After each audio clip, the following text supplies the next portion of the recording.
안녕하세요. 삼부자쌤입니다. 안녕하세요, 닥터훈입니다. 요즘 이제 부동산 얘기 계속 하고 있는데, 우리 이렇게 부동산의 가격에 영향을 주는 여러 가지 호재 중에서 보면 전철이 뭐 있을 수도 있고, 뭐 고속철, 뭐 기차역, 뭐 지하철역, 또 고속도로 이런 것들이 있잖아요. 요즘 또 이슈가 되고 있는 서울 세종간 고속도로에 대해서 한번 얘기를 해봤으면 좋겠습니다. 제2 경부고속도로가 된다 이런 말들도 있던데 어떻게 보시고 계시나요? 네, 서울 세종고속도로 말씀하신 것처럼 제2 경부고속도로라고 불리면서 관심이 굉장히 높은 게 사실입니다. 더군다나 최근 정부와 삼성전자를 주도로 해서 발표된 300조 반도체 클러스터 얘기가 나오고 있는데 서울 세종고속도로가 이걸 관통한단 말이죠. 지나가면서 이런 시너지 효과들을 더 많이 관심들을 가지고 있고, 발빠른 분들은 이거를 이제 투자 계획과 연계하는 분들도 많이 있습니다. 오늘 그 내용에 대해서 자세히 말씀드리도록 하겠습니다. 그러면 서울 세종간 고속도로가 어느 지역에 영향을 미치는지 이것들이 되게 중요해질 텐데, 이거 관련해서 오늘 얘기 들어보도록 하겠고요. 관심 있는 분들은 구독과 좋아요 부탁드리겠습니다.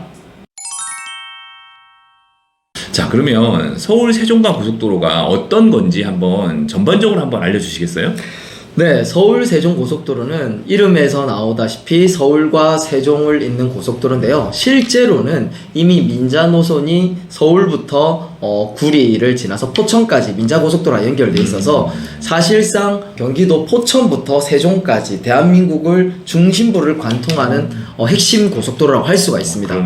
그래서 기존에 뭐 우리가 알고 있는 뭐 서해안 고속도로 또는 뭐 중부 내륙 고속도로, 영동 고속도로보다는 흔히 말하는 어나더 레벨이다, 중요도에 있어서요. 그러네요. 그런 얘기들을 굉장히 많이 하고 있기 때문에 제2 경부고속도로다라는 별명이 붙은 것 같아요. 경부고속도로가 우리 산업발전기에 지대한 영향을 미쳤다는 건 많은 분들이 알고 계시거든요. 그만큼 이 서울 세종 고속도로가 전반적으로 미치는 거에 크다, 이런 얘기들을 좀 하고 있는 것 같고요. 서울과 세종 구간이 왕복 6차로로 총 129km에 걸쳐서 건설이 되게 됩니다. 그러면 기존에 서울과 세종이 약 1시간 30분, 40분 걸렸다라고 하거든요. 근데 70분의 주파가 가능하면서 한 3, 40분 단축되는 효과가 있다, 이런 얘기들이 지금 나오고 있고요.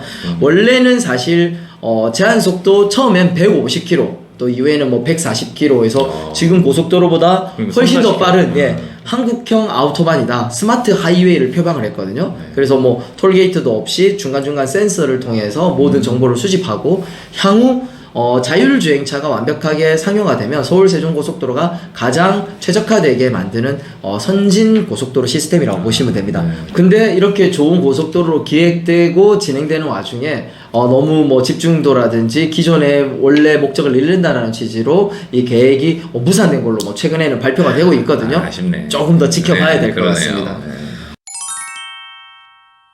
일단 1시간 정도에 세종까지 갈 수 있다라는 엄청난 메리트일 것 같긴 한데, 그래도 기존에 우리 중부고속도로도 있고 경부도 원래 있고 다 하니까 그렇게 중요할 것 같지 않고, 또 우리 기차도 잘 돼 있잖아요. 좀 SRT도 있고 해가지고. 근데 이게 그렇게 중요한 역할을 할까요? 네, 기차를 말씀을 해주셨으니까 보통 기차와 지하철 등은 사람을 운송하는 수단이잖아요.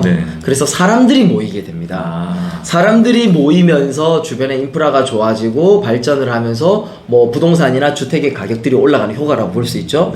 근데 고속도로는 사람들이 모이는 게 아니라 차들이 모이고요. 기업들이 모입니다. 요즘 기업의 핵심 경쟁력은 물류거든요. 요즘에 로켓 배송이니 아마존의 원데이 배송이니 이런 얘기들 많이 하잖아요. 물류. 그래서 고속도로 중간중간에 보면 물류센터들이 많은 이유가 그거예요. 결국 고속도로 인프라가 좋아지면 기업이 모여듭니다.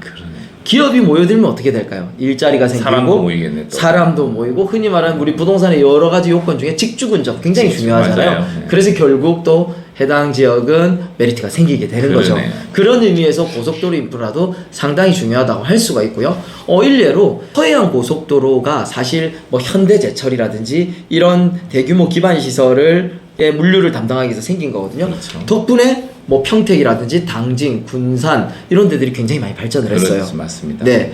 영동고속도로가 생기면서 강원도까지 접근성이 좋으니까 중간에 많은 리조트, 휴양지 이런 것들을 담당하잖아요. 마찬가지입니다. 이런 서울 세종 고속도로가 생기게 되면서 아까 서두에 말씀드렸던 지금 얼마 전에 정부에서 앞으로 300조 반도체 클러스터를 용인구에 건설하겠다 반도체 클러스터 비전을 발표를 했거든요. 네.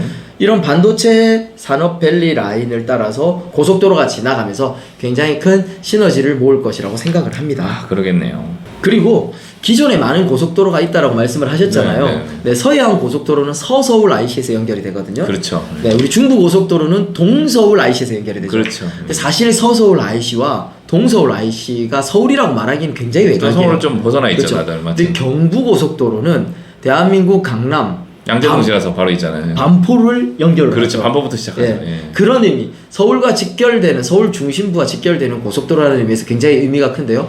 마찬가지로 서울 세종 고속도로는 강동구가 기착입니다. 강동구 송파에서는요, 바로 이제 고속도로 라인을 타기가 굉장히 쉬워지고, 좋아지네요. 심지어 통과해서 구리, 남양주, 포천까지 이 굉장히 신도시 지역까지 연결된다라는 것은 의미의 중요도에 있어서 빼놓을 수가 없습니다. 방금 간단하게 몇 군데 알려주시긴 하셨는데, 자, 가장 중요한 이 고속도로로 인해서 수혜를 볼 만한 지역들이 어딘지 한번 찝어주시죠. 이건 제 개인적인 의견입니다만 서울 세종 고속도로가 건설되고 계획되면서 이 자료도 조사해보고 지도를 보니까 저는 개인적으로 서울의 강동구 그리고 용인, 안성, 세종 이 네 곳은 직접적인 좀 수혜를 보지 않을까라는 생각이 듭니다. 첫 번째로 강동구는 고속도로의 서울의 종착지 역할을 하거든요. 경부고속도로 결국 서울과 부산 끝은 발전 안 할래 안 할 수가 그렇죠. 없죠. 네. 마찬가지로 이 서울 세종고속도로의 서울의 종착지는 강동구입니다. 강동구에서 모든 1차적인 서울의 종착지 역할을 하면서 발전을 안 할 수가 없고요. 사실 강동구는 그 외에도 뭐 교육의 환경이 좋다라는 얘기들도 많이 나오고요. 현재 인구 약 한 45만 정도의 구이지만 굉장히 많이 발전을 하고 있어요. 그렇죠. 예, 굉장히 신도시급으로 발전을 하고 있고 맞습니다. 이 고속도로의 영향이 미치는 곳에 비즈밸리라는 곳에 약 7만 명 정도의 일을 할 수 있는 산업단지가 형성되어 있고 여기에 뭐 이케아는 이미 확정이 돼서 지어지고 있고요. 네. 롯데아울렛까지 들어온다라는 얘기가 있거든요. 고속도로는 물류를 담당하기 때문에 접근성이 좋아지면 이런 부분들과 시너지를 분명히 볼 수 있을 것 같습니다. 그러네요. 그리고 비슷한 이유로 용인시도 혜택을 볼 것 같아요. 왜냐하면 용인시로 대한민국 용인 기흥하면 일단 뭐 반도체 산업단지가 많이 몰려 있잖아요. 네, 그렇죠. 그리고 앞으로도 굉장히 많은 투자가 들어갈 거란 말이죠. 근데 이 고속도로로 인해서 용인과 서울의 접근성이 굉장히 좋아지게 됩니다. 지하철 이미 많이 되어 있죠. 하지만 비즈니스나 산업은 반드시 물동량이 움직여야 되는 것들이 필요하거든요. 근데 접근성이 한 3, 40분 단축된다라는 건 굉장히 큰 크죠. 영향이 있을 테고 더군다나 뭐 반도체 산업단지 클러스터와 시너지를 낸다라고 하면 그건 더 이상 얘기할 필요도 없겠죠. 그리고 개인적으로 안성도 혜택을 볼 것 같아요. 1단계 구간이 서울과 안성 이렇게 그렇죠. 구간이 먼저 개통을 하거든요. 그러면 안성은 이 고속도로에서 중간 정착지 중에서 가장 중요한 위치에 있거든요. 근데 안성은 어때요? 용인이나 다른 경기도권에 비해서 아직까지 좀 덜 그렇죠. 멀고 덜 발전됐고 좀 낙후되어 있다는 이미지가 있거든요. 맞아요. 그러면 무슨 말이냐면 가성비가 지금 아직까지 굉장히 좋다라는 측면에 있습니다. 그래서 이런 중간 기착지 역할로 해서 이런 부분들을 기대감을 가지시는 분들도 많이 계시고 마치 비유하자면 우리가 뭐 KTX 고속철도 생겼을 때 서울 부산 간의 거리가 굉장히 단축됐지만 실제로 천안 아산 광명 등의 신도시에서 굉장히 큰 호재를 맞았거든요. 그런 중간 나들목 역할을 한다는 건 그런 메리트가 있는 겁니다. 마지막으로 세종은 아까 경부고속도로의 부산 역할을 하는 세종은 종착지거든요. 이미 여기는 행정 수도가 옮겨와 있고 젊은 인구가 유입되면서 굉장히 완전히 새로운 대한민국의 중간 도시로서 역할을 하면서 발전하고 있거든요. 근데 서울 접근성이 좋아져요.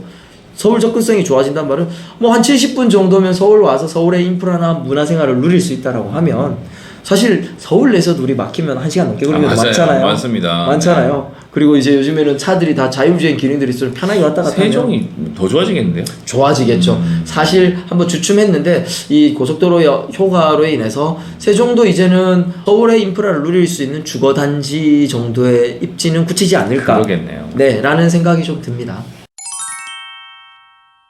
자, 오늘 서울 세종고속도로에 대해서 자세히 알아봤습니다. 이게 뭐 제2경부고속도로 불릴 만큼 관심 많은 곳이라서 투자에 꼭 참고할 만한 내용일 것 같고요. 고속도로라 많은 분들이 더욱 관심이 많을 텐데 오늘 말씀드린 내용을 바탕으로 참고하시기 바랍니다. 저희는 더 좋은 내용으로 다음번에 찾아뵙도록 하겠습니다. 감사합니다. 감사합니다.